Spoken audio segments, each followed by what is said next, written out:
Hello there, I'm Thomas Hatsios, the British American pilot of the United States Air Force, flying the Boeing 777-300. Here are tonight's flight from Zurich International Airport. We're gonna be overflying Zurich, Switzerland, Germany, and then coming back to the Zurich International Airport runway 14 for an Lszh localizer landing. So right now I'm in the cockpit for the pre-takeoff preparation of the Boeing 777-300. The RX of the PMTG simulation and Microsoft Flight Simulator X.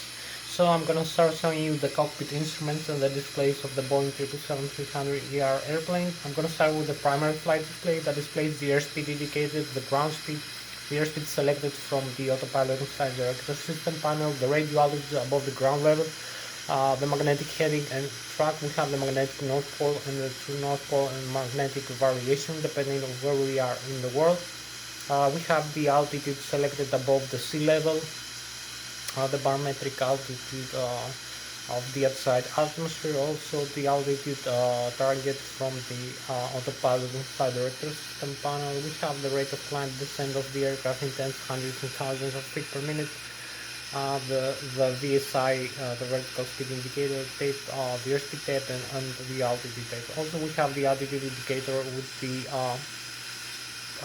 the pitch ladder in degrees and the bank angle limit in degrees, and also the flight director crossbars for manual guidance of the aircraft, the autopilot crossbars for automatic guidance of the aircraft, and the Lszh localizer crossbars. We have also the angle of attack of the aircraft and the flight mode annunciator with the autopilot and the auto thrust, later in vertical navigation modes. We have the navigation display that displays the airports, the waypoints, the navigate, the GPS position, the acquired navigation performance, the required navigation performance, the NP and the RNP of the aircraft.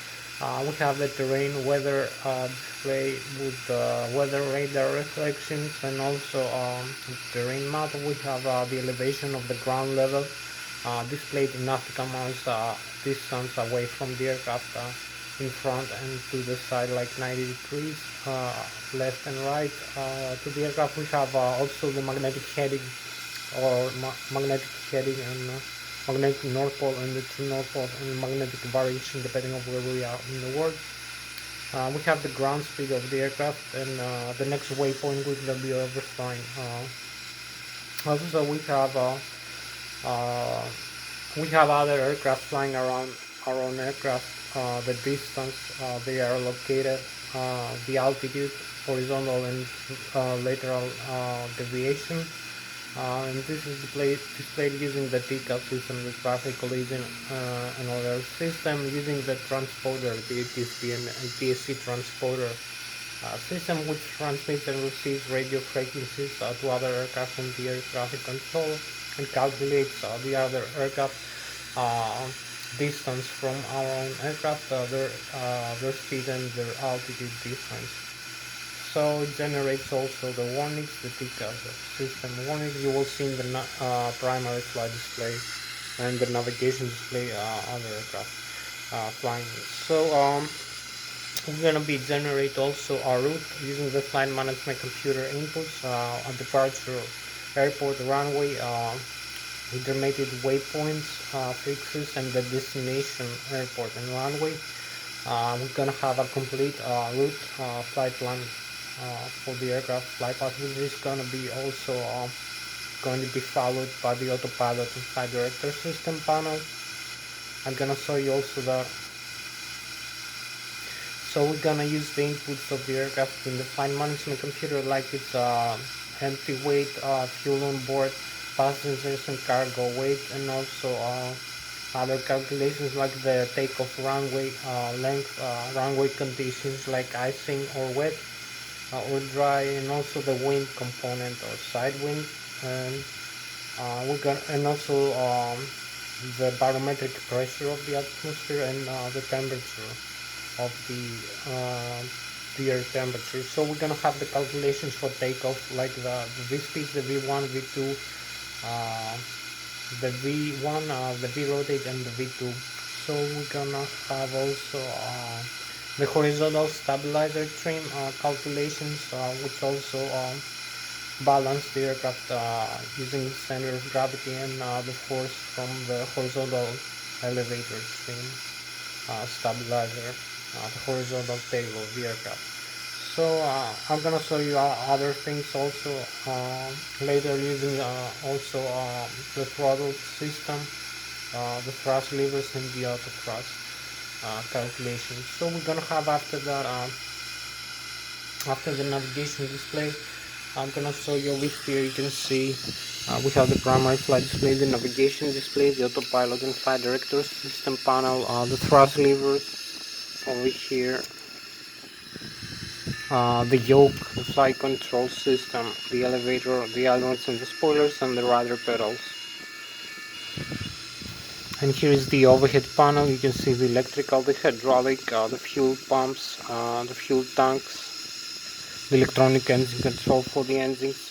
Here we have the electrical, the hydraulic, the fuel system, the electronic engine control for the engines, the flight control computers, the auxiliary data reference unit, the bleed air from the engines and the cabin pressurization system. Also the bleed air used for hydraulic fluid pressurization, wing and engine at the ice, air conditioning and ventilation, and cabin pressurization system. Also we use the APU, the auxiliary power unit over here. We're gonna start it for alternate current before engine start, and having pressurizer also for starting the engine starter, the compressor for starting the engines function when we have the engines shut down. So you're gonna see also the engine start demonstration. I will continue after that all the systems. I will show you the autopilot and flight director system panel, the autopilot and flight director system panel that contains the autopilot engage and disengage switches, the auto throttle left and auto throttle right engage and disengage switch, the flight director engage and disengage.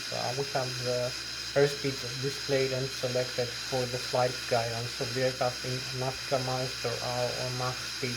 So you can select nautical miles per hour knots for Mach speed for the auto throttle system to give a command to the FAREX. The FAREX are the full authority digital electronic control computers installed in our turbofan turbojet engines in this airplane, the Boeing 777-300. Yeah.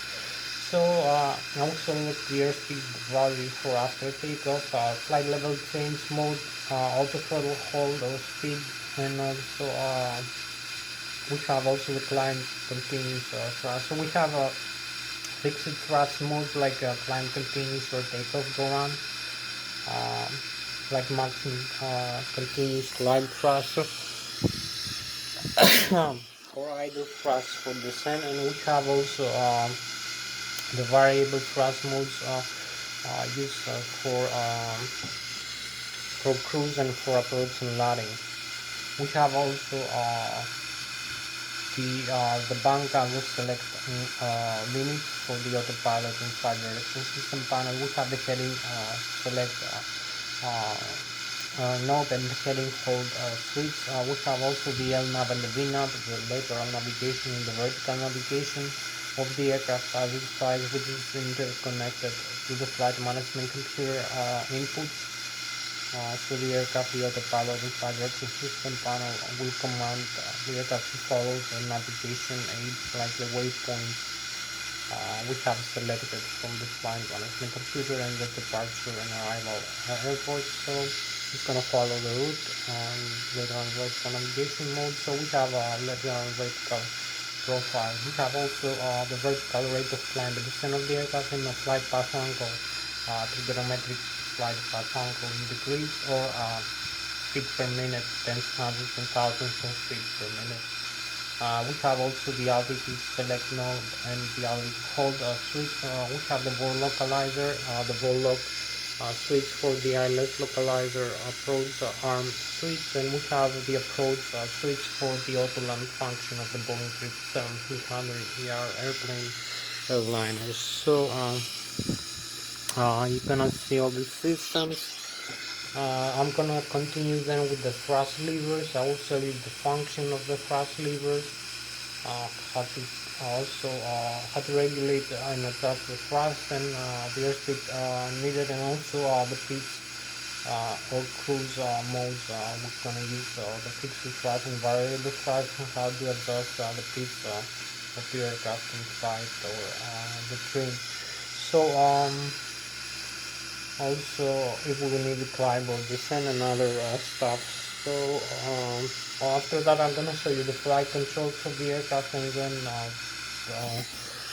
you will see the yoke that I told you. That controls the elevators and the rudder pedals and the ailerons and the spoilers control wings.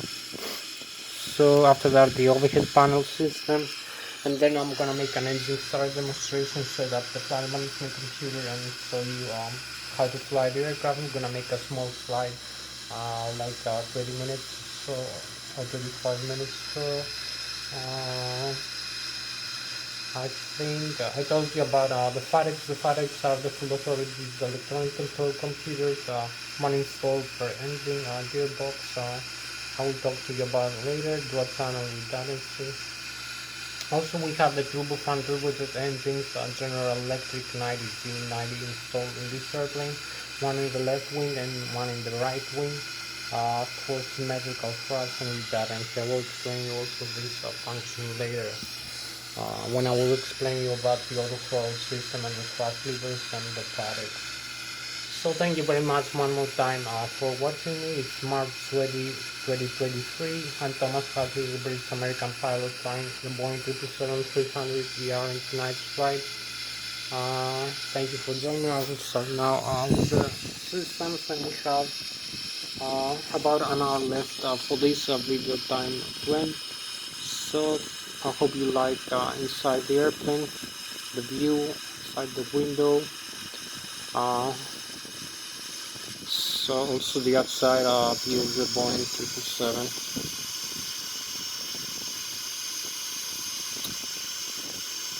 So I will start now. I will show you here. We have the primary flight display. You can see the airspeed indicator and the airspeed tape. It's 30 knots of the minimum airspeed indicated. The actual is 0 because we have ground speed of 0. The altitude selected from the airspeed selected from the autopilot and flight director system panel displayed with Mazda, over here 200 knots. The radio altitude above the ground level. We have the magnetic heading and track, the magnetic north pole and north pole magnetic variation. Depending on where we are in the world, the barometric altitude above the sea level, which has difference from the ground level. Also the outside atmosphere pressure setting 39.92 inches of mercury, and also the altitude tape I told you, and the target altitude displayed with Mazda. The angle of attack of the aircraft. This is the needle and tape that displays the rate of climb descent of the airplane. You can climb if you have the needle moving up like 1,000, 2,000, 3 or 4,000 feet per minute, and you can descend if the needle moves below that line here. So which is the altitude line. We have the flight mode annunciator with the takeoff ground right now, the autopilot and auto throttle. Then later on the vertical navigation modes, we have also the pitch ladder in degrees. You can see the 2.5 degrees mark. Each one separation like 2.5, 5, 7.5, 10, 12.5, 15, 17.5, 20. So you have a pitch up of 20 or descent of 10 or 20 degrees, and the intermediate, and also the bank angle limits like 45, 30 degrees, 35, 10, 5 degrees of bank angle. And you can see like this bank angle limits over here. Auto 5, 25, you can select how many degrees you want the autopilot to bang out the aircraft. So we have also inside, in cruise inside. So we have the navigation display here. You can see the terrain levels. You can see other aircraft flying around us. This is the Switzerland. You can see the Swiss Alps with red and yellow color. These mountains, the distance to nautical miles, like 160 or 320 nautical miles away, and you can increase or decrease this range like this, and the radar scan also.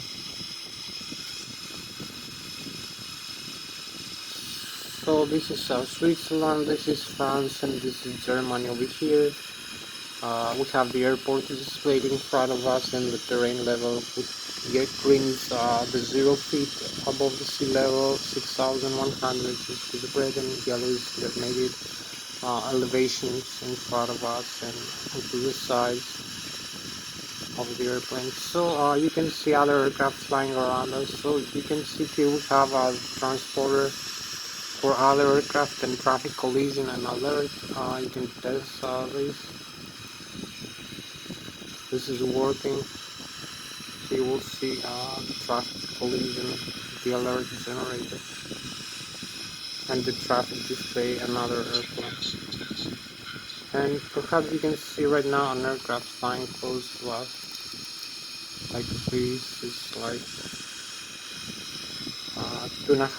2,600 feet above our own aircraft, and this is its bearing. It's flying from the northeast up to the southwest over here in front of us, like 20 nautical miles away from our aircraft. You can see the position of our airport, the RMP and the AMP, and the GPS position, universal reference position.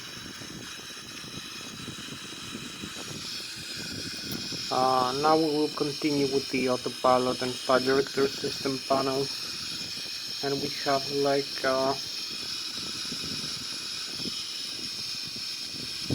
pretty much 1 hour left for this video time thread. So I will show you now the heading. Here is the airspeed indicator mark, the flight level change, flight director off, we reset everything. Also you have the auto throttle left and auto throttle right. It will display like auto throttle left if you turn off the left auto throttle, and auto throttle right if you turn off the right auto throttle. So you have only the other side auto throttle working. And control both engines function. We have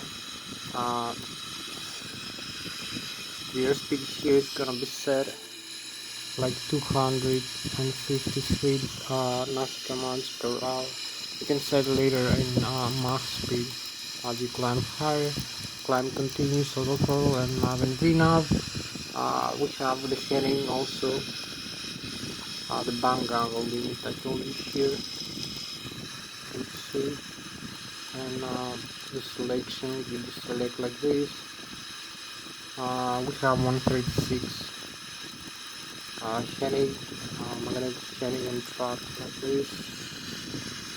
We have also the altitude here, selecting thousands of feet, like 35,000 feet, 600.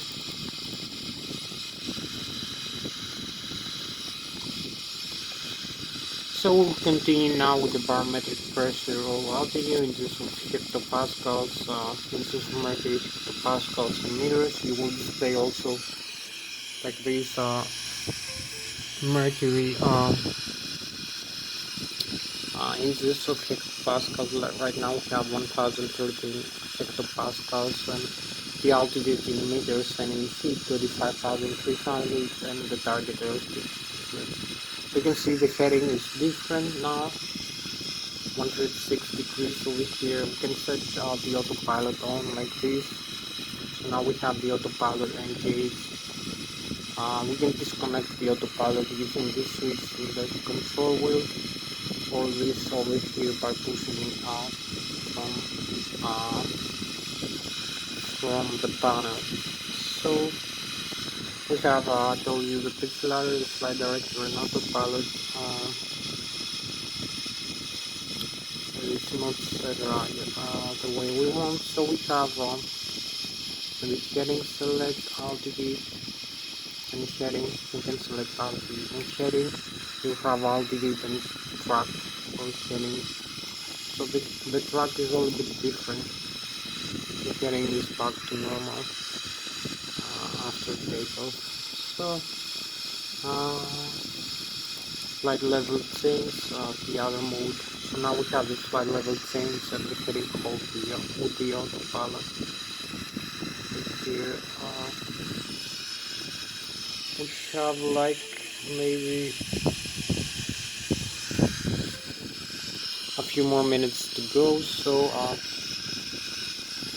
you can also set the vertical rate of climb descent of the aircraft like this. Select the flight path angle like plus and minus, descent minus 4.5, or climb like 3.5.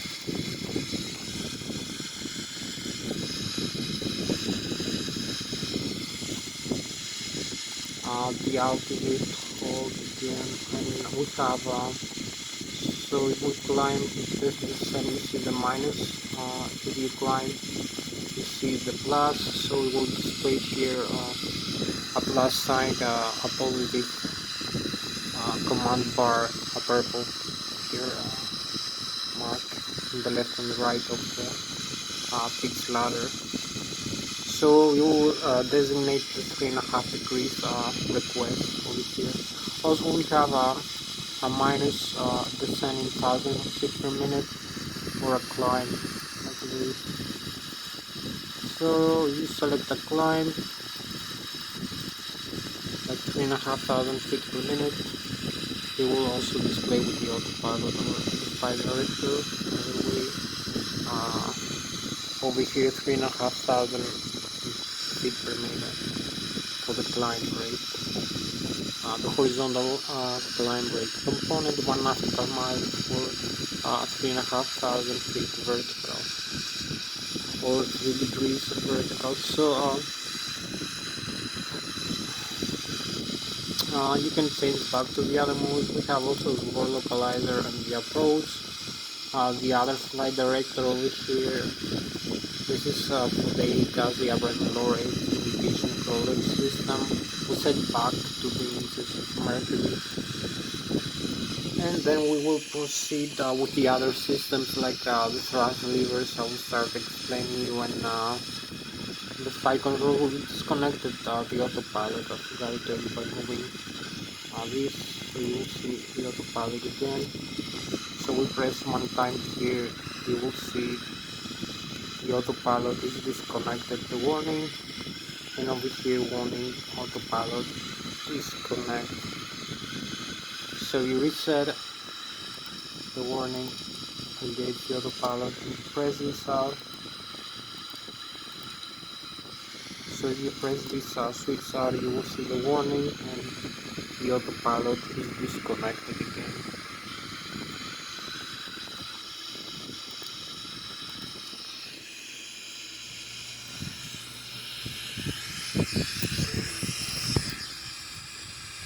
So we will continue now with the other stuff around here. We have the thrust levers, as I told you. So the thrust levers modify the thrust. You can see we have the speed brakes extended here. When we have idle thrust, we can extend the speed brake. So if we move the thrust levers forward above the forward idle, the speed brakes will retract, and you'll see the thrust request over here. Also some warnings because the aircraft is not configured for takeoff. Also, if you move the thrust reverse, you will arm and extend the speed brakes. Over here, by moving this lever up, you engage the thrust reversers. With the blocker doors, and you see in the upside view that the thrust reversers over here are open and reverse the flow forward from the bypass the turbofan turbocharged engines. So you can rearm this, you can disengage and rearm, and the same way the other side also. So this is all in all for the thrust reverse. I will go now to the other section of the Boeing 777 function. So we disarm the thrust reverse can see also we have the takeoff go around switch here, and this is the auto throttle disengage switch will be here. If you press this switch here, you disengage the auto thrust. So if you press this switch, you will arm the takeoff go around. So we press the auto throttle disengage, and we move back to the idle, and we disarm the takeoff go around. So I'll show you how you disarm the autopilot. Also, we have a couple more stuff about the engines here. You can move one engine at a time, so you have differential thrust like this. You see one engine is at idle.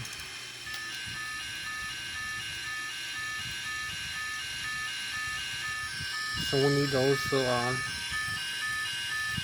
to initiate the auto start for one side engine like this. So you have differential thrust. You can see the difference. We will reset later the engine failed right.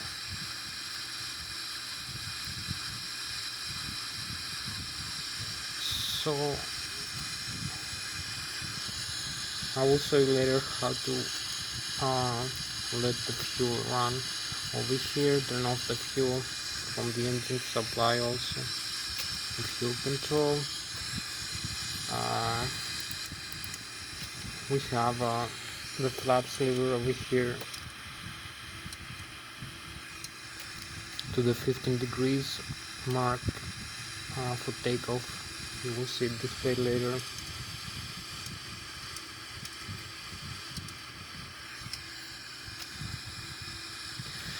So here is also the horizontal tail trim stabilizer. This trim tab, the normal and the alternate, told you the speed brakes. You will slow down the airplane.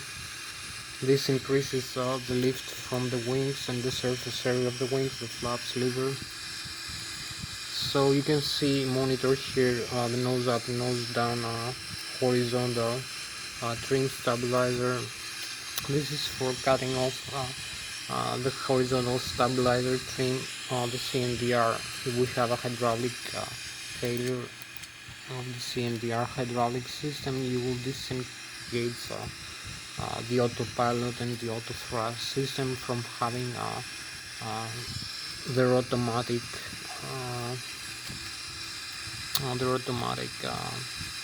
pit stream. So we'll have only this manual pit stream order. So we'll control the horizontal tail trim manually. Also we can control the aileron and the rudder trim position like this using these switches over here. Let's see, but it's not totally necessary in every flight. So we have also the fire extinguisher for the left and right engine. We have the radio communication panel here. So you can see we pitch up and pitch down. The horizontal tail trim, the stabilizer, you will see the position decrease here. Also we have another page that displays the flight controls, and you can see this kind of stuff. So we have about 40 more minutes left for this flight, so I need to be a little bit more brief. So I told you about the engines. I will talk to you about the flight theory also of the airplane. I will start with the engines. We have the turbofan turbocharged engines, the G90 General Electric 90 turbofan turbocharged engines. You can see in the upper and lower ACAS engine indication and fuel system display, the display monitor using the FADEX, the fuel electronic control computers, one installed per engine, dual channel redundancy, one channel phase, the other takes over. So you will see the display of the N1. The N1 is the low speed starter and shaft, and low pressure compressor and turbine of the turbofan turbocharged engine, the exhaust gas temperature per engine per hour, also the fuel flow per engine per hour. The N2, which is the high speed shaft and starter and the high pressure compressor and turbine of the turbofan turbocharged engine. the oil temperature, oil quantity, and oil pressure, and the vibration of the N2 states of the engine. Also the outflow air from the piston in United States, the compressor from the piston in United States. So the turbo contributed engines functions and limits. You can see the rotation speed limit as I told you, the N1, also the N2 of the different low speed and high speed starter and shaft and turbine, low pressure turbine and compressor, and high pressure turbine and compressor, the N1 and the N2. Also the control and monitor the engine start and engine shutdown, malfunctions of the engines. Also they regulate the outflow air rate and the pressure inside the engine, the engine temperatures, and limits the exhaust gas temperatures. So if we have an overpressure inside the engine, they can regulate the outflow valves into a lower closed state, which increases the pressure inside the engine using the 15 and 9 stage outflow valve. So if we have another pressure inside the engine, they can close it into a lower level, so that will increase the pressure inside the engine. Also, this is necessary if we climb descending to higher and lower altitudes. We have different pressure and oxygen level and temperature of the atmosphere, so also we have a different rate of inflow, of intake of compressed air from the front fan stage into the turbofan compressor and turbines, also in the burner stage. So we need a different fuel mixture ratio every second, so this is calculated and regulated by the FADEX. Also we have different airspeed of the aircraft, maybe flying faster in higher altitude, so we have higher rate of air intake into the turbofan turbojet engine. The G90, I told you, the General Electric 90 turbofan engine. So it's a good thing to have the FADEX instead of doing manual fuel mixture every time, like in the turboprop aircraft, like or piston aircraft like the Cessna Skyhawk. So also they have other functions. I will talk to you maybe later. So you can see also now the displays over here, or you can see, the N1 here with the green, the takeoff, go around limit, and the maximum continuous thrust limit with green, yellow, the red never exceed. So this is the N1, the low speed shaft and starter, and the low pressure compressor and turbine, the exhaust gas temperature, the duct pressure, the outflow air from the 5th and the 9th stage, which is also used for cabin pressurization. You can see the Boeing 777 aircraft here, the mark. We have the N2, which is the high speed shaft and starter, and also high pressure compressor and turbine of the turbofan engine, the fuel flow per engine per hour, the oil pressure, oil temperature, oil quantity, and the vibration of the N2 stage of the engine in minutes. So you can see some other information also not related to the engines, like the landing gear is up and down, the flaps position, the total fuel on board 103.4 thousand pounds, the temperature of the fuel, and some warnings. So you can see the landing gear here. You can extend and retract, move up and down the landing gear. You will see display here also the flaps, and this is the auto brakes, the position with the takeoff, and the alternate landing gear if we lose on the normal, so you can extend by gravity, perhaps. So some other indications and warnings. So moving up and down, this regulates the thrust and also the airspeed over here, and gives commands to the FADEX and the auto thrust and auto throttle. The flight director. All these systems are interconnected also with the autopilot and the flight management computers inputs for the vertical navigation modules in the level that can find the Boeing 777. So now I will show you, I will talk to you about the flight theory of the aircraft, about the Newton's first, second, and third laws, kinematics of motion, about the Bernoulli theory of fluids, and also aeronautical and aerospace engineering, and some I'm gonna make some derivation of some equations and some principles about the flight theory of this airplane. Also, I will do the calculation of the takeoff speeds and the flaps and the horizontal trim stabilizers failing for takeoff, and then for flying. For this aircraft right now we have 254,000 kilograms of takeoff weight, which is below the maximum takeoff weight of 533,000 pounds. We have about 46,000 kilograms of fuel on board, or about 103,000 pounds, which is only 30% of the total fuel we can take. We have also about 30,000 kilograms or 46,000 pounds of passenger cargo on board this airplane. So in total we have 254,000 kilograms or 533,000 pounds of takeoff weight. We're gonna use 15 degrees of flaps for takeoff, which increases the lift from the wing and allows the airplane to fly in slow airspeed and decreases the stall speed of the aircraft. And also we're gonna use 4 degrees of horizontal tail trim stabilizer nose up speed trim. Speed trim. So I'm gonna show you also that for this takeoff we're gonna need for this aircraft and this takeoff for this weight we're gonna need 154 nautical miles per hour, or 154 knots at 170 kilometers an hour just for takeoff. We need to overcome the stall speed of the aircraft that is gonna make the wings of the aircraft stall and not produce necessary lift, and have an effective lift force to make the aircraft flyable into the air. So the lift force is equal to the mass of the aircraft times the acceleration of the Earth's gravity, depending on where we are in the world. So is equal to the weight of the airplane. Also, the lift force overcomes the weight of the aircraft and is produced from the wings, from the airflow of the air mass from the wings. Also, the thrust propulsion from the turbofan to the engine overcomes the static and kinetic drag in the skin of the aircraft from the air friction. So this is the main forces, the 4 main forces of flight you need to understand. I will slowly explain you about this principle, showing you the outside view of the airplane and some other vectors from physics. So you can see here we have the airplane. We have about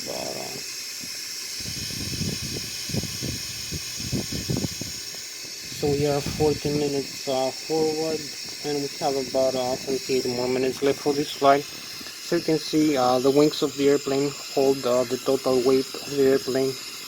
You can divide the weight of the airplane over the surface area of the wings. So we have the vectors from the engine's propulsion. The vectors are from physics that move the aircraft forward from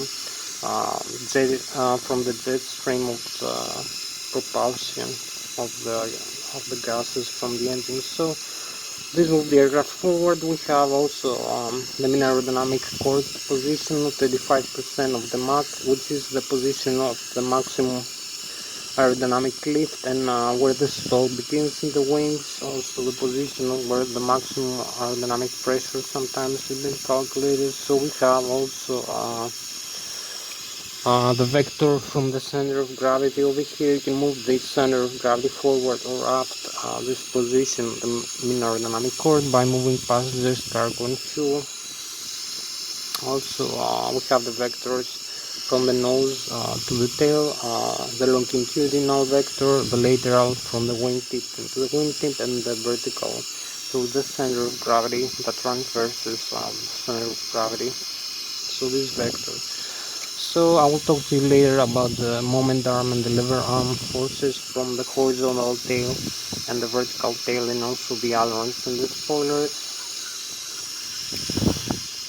So you can see here we have the wings of the airplane. You can see the airflow of the air mass of the aircraft accelerates to the takeoff speed from the leading edge all the way back to the trailing edge. The bottom surface of the wings is more flat. Also we use the flaps for that. The airflow moves slower below the wing, so we have higher pressure below the wing, which pressurizes the aircraft wings up into the air as we accelerate to the takeoff speed. Also you can see the top surface of the wings is more curved from the leading edge to the trailing edge, so the airflow, the air mass moves faster above the wing, so we have lower air pressure. Below the wing, negative air pressure, which creates an air suction, which sucks the aircraft up into the air. So this is the Bernoulli theory principle. We have positive or higher pressure below the wing pushes the aircraft up into the air, and lower air pressure above the wing, the airflow moves faster above the wing, and the airflow moves slower below the wing. So we have different of air pressure and airspeed. We have other forces also by deflecting the airflow, the air mass. So we can make turns left and right around the longitudinal and vertical axis by using the ailerons and spoilers. You can see the flaps, they increase the surface area of the wing, so we have more lift and different calculations. So we have also this vector from the center of gravity all the way back to the horizontal tail or the vertical tail. It's times the distance from the center of gravity to the horizontal tail over the surface area of the horizontal, or the vertical tail, or the elevator up, or the rudder left and right, or down. So it's times the distance over the surface area of the flight control surface times the airflow of the air mass per second as you move the aircraft forward, and it's times the acceleration of the air gravity depending on where you are in the world. And we have the pitch rate from the horizontal tail, the lever arm or the moment arm, which pitches up the aircraft into the air, makes the nose pitch up into the air through the center of gravity and the wings lift component force. So this is all you can use also for the tail, for the vertical tail, the stabilizer to make turns, and the ailerons and the spoilers. We have the moment arm from the center of gravity out to the wings left and right. So this is all the forces of flight and Newton's physics and Bernoulli theory and aeronautical and aerospace engineering explanations. Now I'm gonna show you the flight controls inside the aircraft, how to control using the side stick I have in this simulation. So we have 15 more minutes to complete this before takeoff and flying this aircraft, so I need to be a little bit more fast for that. I will show you now inside.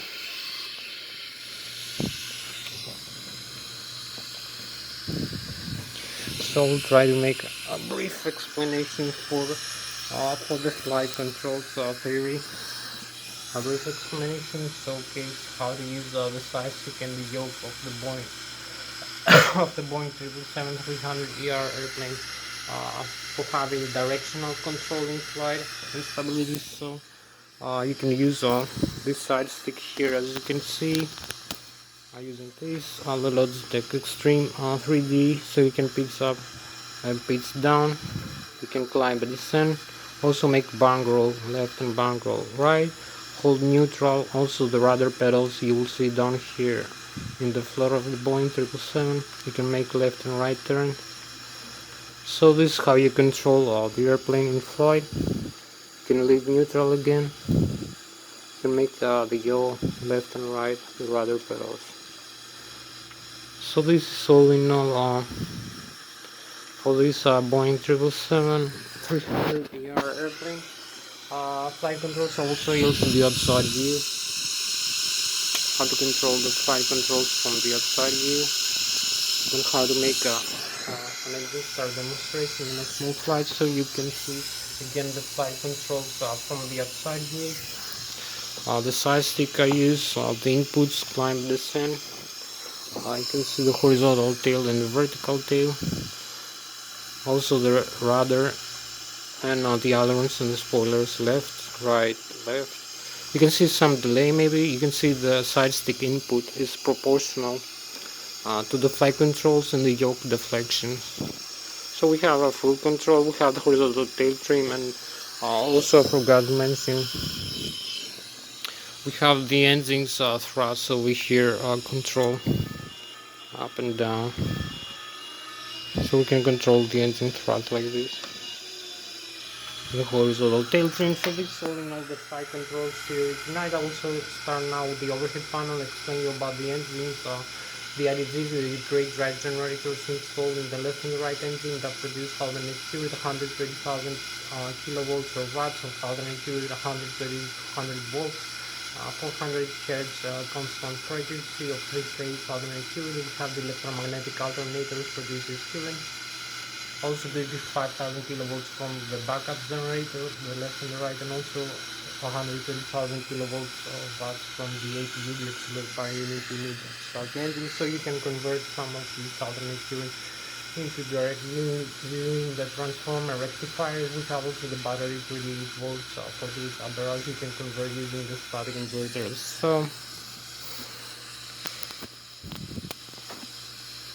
So we'll start now with the overhead panel. I will show you also the hydraulic, the left and the right engine hydraulic system, and the bleeder from the engines. So you can see here, maybe we'll have to come on this side for starting the engines after. So we have a couple more on this overhead upper panel. You can see the switches. This is for maintenance. On the ground you can disconnect the hydraulic fluid. We have some over here circuit breakers, some systems you can reset inside. All this over here. So we have the main overhead panel. We have again the panels here, the autopilot. Also you can see the flap setting. I will set the flaps 15 degrees to take off. You can see the other also systems. The parking brakes here, up and down, and the speed brakes, extend, retract and extend. The autopilot also here. So this is the overhead panel. I told you the electrical, the left and the right engine drive generators, the APU auto start, the thrust and symmetry compensator, the ADIRU, the air data inertial reference unit. I will explain maybe in another slide that displays all the air data and GPS position, and laser gyroscopes control, GPS receivers, all this in this small, and airspeed and altitude, rate of climate descent. Using the pitot static and pitot dynamic, very important. The hydraulic pumps here, you can turn off, you will see, if I turn off all the hydraulic pumps, you will see the warning coming up now, over here. The fault.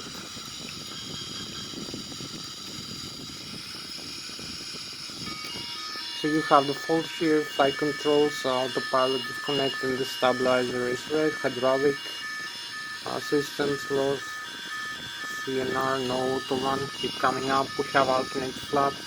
So this solving all the hydraulic fault. Lose many flight controls. We turn back on again the hydraulic pumps, left and right engine, and the air pressurize, the electric. You can see the pressurize from this system here, from the air, from the engine and the APU. We have other systems, passenger oxygen here, the rammer turbine. We set back to the auto here, all the switches, left and right engine, the electrical alternate current, and the batteries here. We have the fire extinguisher, cargo and APU. We have the electronic engine control for the engine, normal, alternate off, set. You can set it on dump fuel in flight. You can arm the switch, the left and the right wing, the forward and the aft, left wing, right wing, and the fender tank, and the crossfit valve. And this is the fuel system. We have the wing and engine gun, the eyes on or auto. This is the lighting system and the windshield wipers left and right. So this is the cabin pressurization system. Auto manually use the outflow valves, close and open the outflow valves, so climb and descend and select the landing altitude. And here's the outflow valves from the left and right engine, turn off, and the isolation valves, left and right back, and the APU. This is all the bleeder system. You will see many systems failing now. Also the cabin pressurization here, the duct pressure is gonna fail. So you will see also the hydraulic, we're gonna lose pressure, hydraulic pressure demand, C1 and C2. So we're gonna lose the horizontal stabilizer in the electric trim over here. So we need to reset the pressurizer for the systems, also for starting the engine. And this is all in all about this view of the cockpit over here. Hope you like it. Now we go on the other side to the view over here, and we have the display on. Display, we have the engines, the status. You can see the APU is running. You can see the hydraulic pressure and the oxygen level, the checklist. Here we have the normal menu. What do we need to do before starting the engines? 1, 2, 3, 4, 5, 6. The checklist is complete. The normal menu, the communications, the navigation, the synoptics. We have the doors are closed and the cabin can be pressurized. The landing gear, you can see the pressure inside the tires and the temperature of the brakes. We have the left and right engine, the aggregates, the great drag generator, the APU, the battery, also the voltage. You can see. So this is the electric diagram here of the airplane with the voltage. So we have the hydraulic, left and right engine, the center, the pressurized from the air system, and the saddle valves. You can see 3000 psi left, right, and center, each one, and where the hydraulic fluid goes. The fuel, left wing, right wing, center tank, the proceed valve, left engine, right engine, low and high pressure fuel valve, the forward and the aft. The total fuel on board, and the left and right wing, the center tank is empty with yellow cross, the minimum fuel temperature over here, and the APU is fed from the DC motor from the left wing. So we have the left wing here, the engine, the pressurizer, left and right, you see 1 and 2 hydraulic. The APU is needed for starting the airplane engines. So if we move the engines forward, you will see the bleeder increases the pressurizer ratio. So we decrease the engine. And we have last item, the flight controls, extend the speed ratio. You will see all the flight controls I showed you before. Over here, all the moves, normally the tail, the horizontal and vertical tail, and the other ones of the spoilers. So we have no failures like this. So you can control both sides like this. So this is the last item for this. We go back to the engine over here. Reach our cockpit, and we're gonna start both engines very quickly. Auto start will be on both sides over here. So we turn off both engines, left and right, the fuel control. So you will see the fuel going down to 0. Also the exhaust gas temperature, engine shut on, here the message. And we're using both engines, as you can see from the outside view. We only need, we have the pressurizer from the APU to the right and the left wing engine, so you can see the rotor spinning. We only need to let the fuel left and right. So we go now, we have the fuel flow, over here is 0. We need to go above 20% of, and we need a little bit more pressure over here. So we turn on, the auto start is off. So you will see the M2 increases above 30%. Also the fuel flow will start running because we have fuel flow.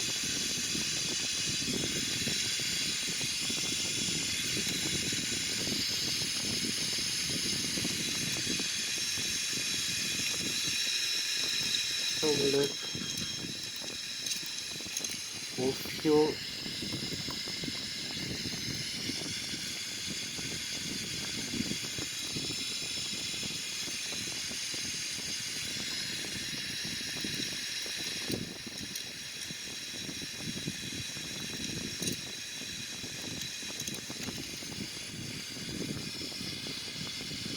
And here we go, we have the fuel flow running. And you can see the spinning of the engines. Here we go with the engine start, and we have like maybe a couple more minutes to complete one last step here. The flight management computer step I told you. So we go in the menu, FMC, we have the model, the position, this airport reference for the GPS alignment, reference airport, and set the inertial position to the GPS. We have the initial view of full weight and gross weight input automatically. The reserve, the cruising altitude 35,300. Over here, the reserve 5%.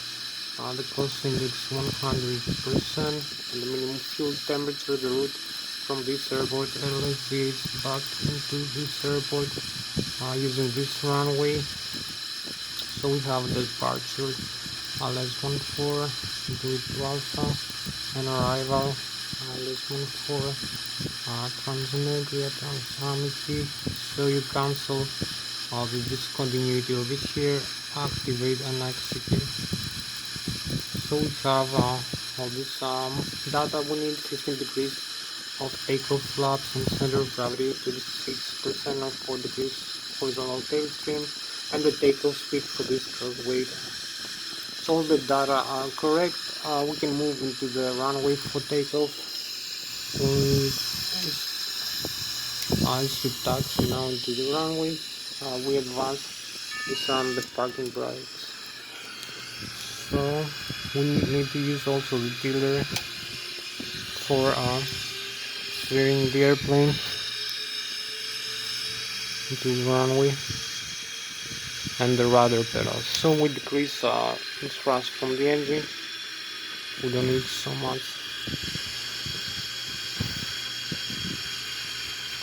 So parking brakes again. You can see the runway here is empty. So we advance the thrust again, the thrust levers, and use the tiller like this. You can see the radar. There is no other aircraft around us close to the runway. Align with the center line. You can see we have the right radar scan here in the flight plan is correct. Also the LMAP here with the airspeed for takeoff and the altitude set, the flaps position, down, 15 degrees, and the horizontal tail trim. So we need to set the takeoff thrust now.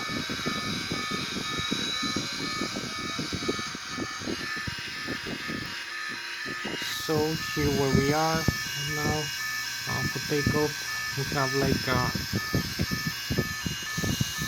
16-17 more minutes for this flight. So we need a nice view here for the takeoff. Disarm the parking brakes and go. And we have about 16 more minutes for this flight. So we have 90, 100 knots, 180 kilometers an hour. V1, V rotate. So we start the rotation for the takeoff, and here we go. We have the positive rate of climb of the airplane, as you can see. So we need to pitch down a little bit now, not to pitch up above like 15 degrees is okay. So we have the thrust now set. You can see we are 1,000 feet above the ground level, but 2,600, 700 above the sea level. You can see the airspeed. Also need to trim down a little bit. The rate of climb 7,000, 6,000 feet per minute. We're 2,500 feet above the ground, but 4,000 feet above the sea. And we have the navigation display, the radar reflections, and the waypoint we have to follow. And the airspeed is 218 knots. We keep climbing here, and we start the turn off. You can see the thrust here is normal. The pitch trim is correct for the rest of the climb performance. So we have about 13 more minutes left. No, it's about 15 more minutes left for this flight. 5 minutes. So we are in a good position for the rest of the video. As you can see, the takeoff thrust reference here and the climb rate. Also you can see the stall speed here, the yellow mark. We need to avoid not to stall the airplane, also not to pitch too much. So we have the airport on this side. As you can see also in the map, as we keep climbing, and picks up now a little bit higher rate. So also in our the outside view, we need to retract the landing gear.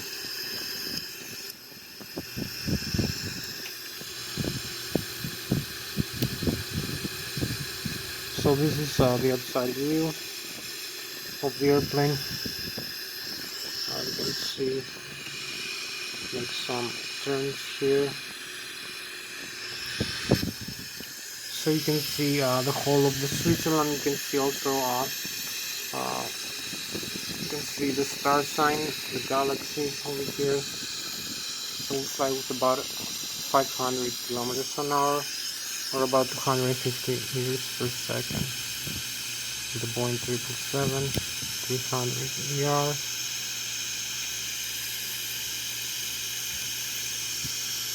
So hope you like it. Now we're gonna make the turn into the lake. The other side turn now.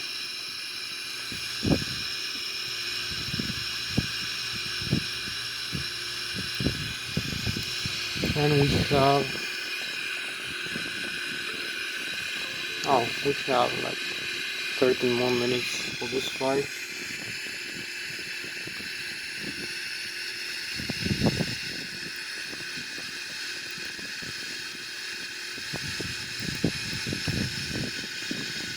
Need maybe to climb a little bit faster.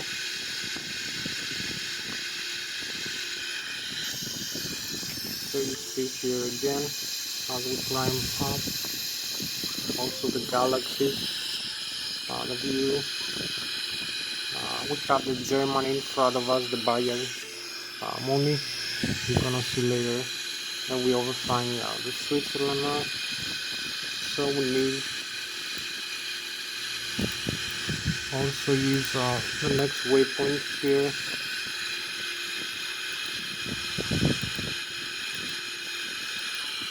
So we fly through this next waypoint over here. So you can see it displayed here in the navigation display. We need to steer through the waypoints. Turn north and northeast.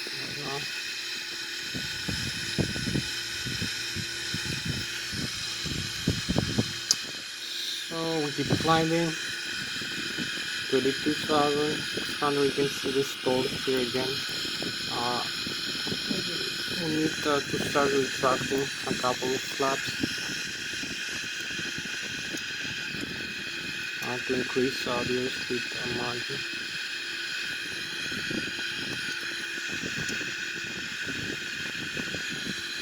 So we keep climbing. So we start having the chemtrails now and the contrails as we keep flying, crossing through the Switzerland. You can see the lake here, and this is our spacecraft for tonight, the Boeing 777 300ER.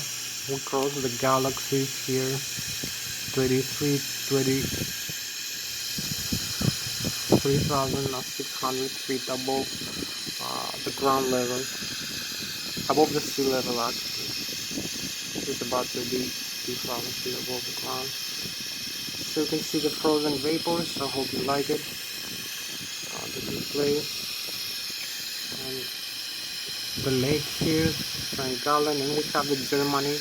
We move forward into the Germany and the Bayern Munich, the Bavaria region, and the France on this side. So we go back into the cockpit. We need to start making the turn back. You can see we reach the altitude here. We need to be flying. So we're gonna make the turn back, and we have like 10 more minutes left for this flight. So it's a good time. We have also the altitude reach over here. Also we need to increase the airspeed like this.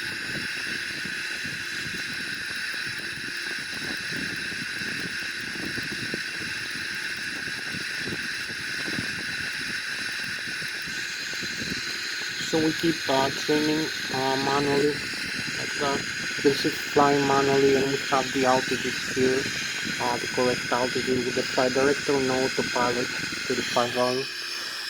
300 feet, like making the turn now. So we need to start pitching down a little bit the airplane, because it's gonna give a positive climb rate. So we cross through the galaxies with 900 kilometers an hour, or 300 meters per second, 35,000, 36,000 now feet above sea level. So I hope you like this nicer view, the Boeing 777, and we cross through the mountains again in Switzerland.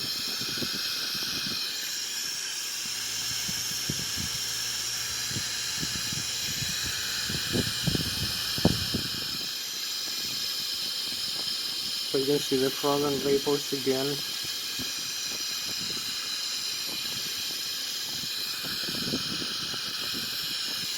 So we have again the galaxies, the spacecraft of the night, the Boeing 777-300 our airplane, and we're going back into the Zurich, our home airport.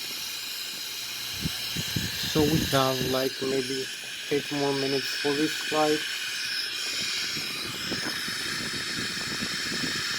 So maybe I will connect the autopilot now to show you how to use the autopilot for this. Also the next waypoint we're going to be following, so we have the autopilot on now.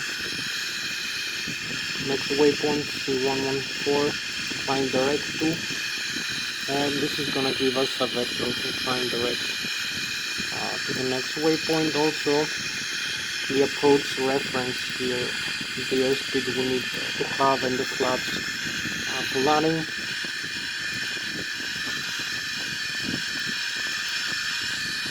So we need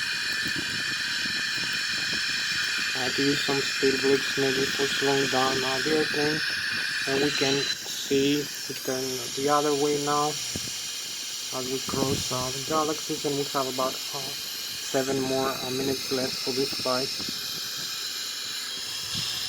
So we need to start descent now to the press selected altitude here. Decrease the airspeed also.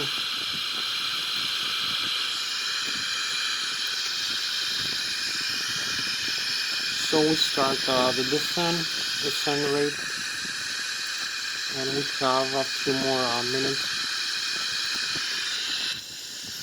as we keep flying.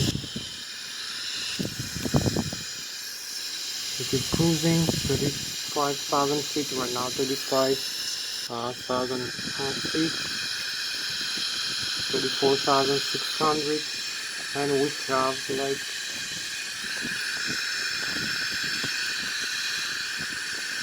we need to decrease the airspeed a little bit more.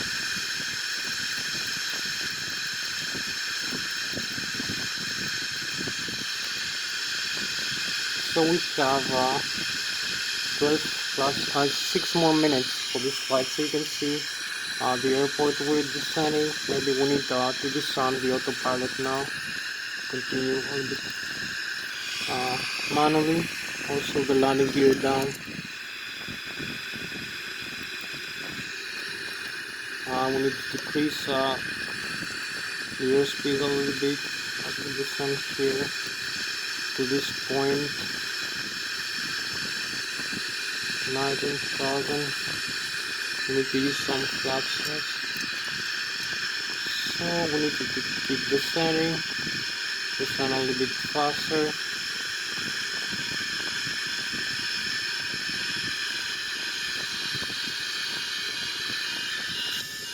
So here we are much closer into the airport. We keep descend. We need to fix our heading now and our altitude. So keep descending.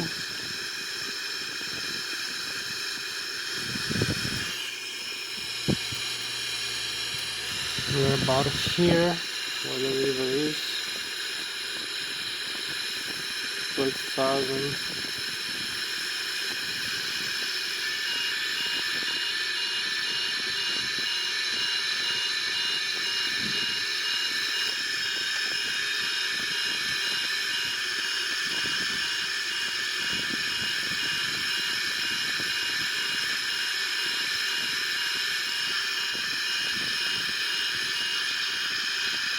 So here we are. The crystals. Simulation rate is normal again. Keep descending. We are in front the runway, very close to the settings we need to be. So we need to start pitching down the airplane.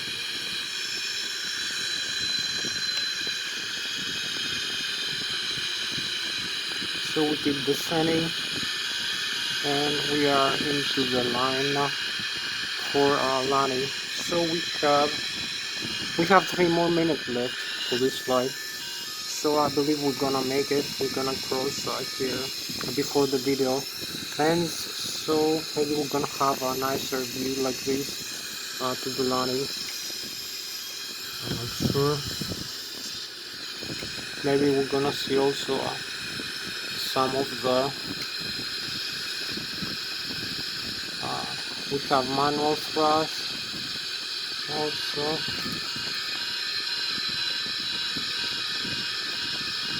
We need to descend a little bit slower.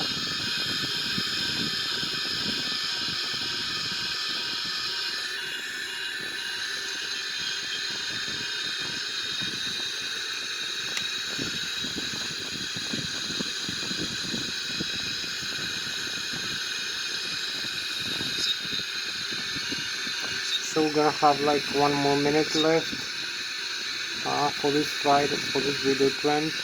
We have the Lszh localizer here. You can see we need to align with the localizer. You can see the altitude. We are above the ground level, the airport in front of us, the glide slope, and we keep descending. So only a little bit small alignment, and the thrust is also the flight controls manually, and the rudder pedals for alignment with the runway. Also adjust the rate of descent. We descend faster now. We need to level off. So here we are.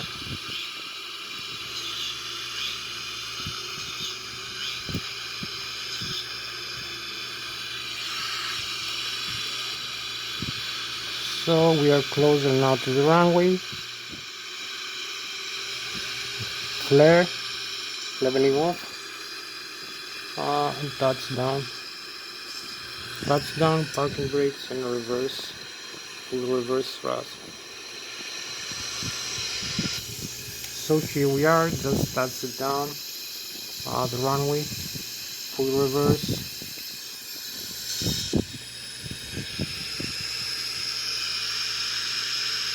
And we are here for exit the runway in the right position. Parking brakes and full reverse. So we just made it. Runway 14 Zurich International Airport. So you can see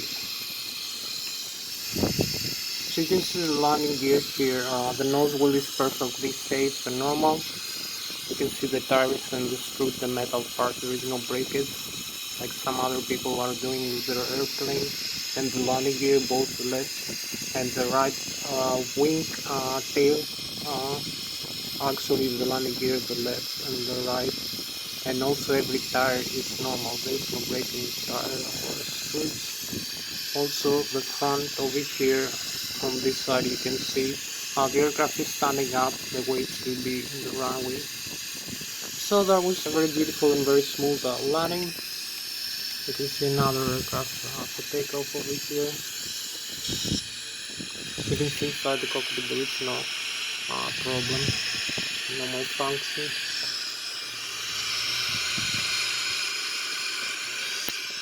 So that was Thomas Hatsios, the British American pilot of the United States Air Force, flying the Boeing 777-300 ER into night flight from the International Airport back to the International Airport. Thank you very much for the time for watching. I'll see you next time. Bye bye.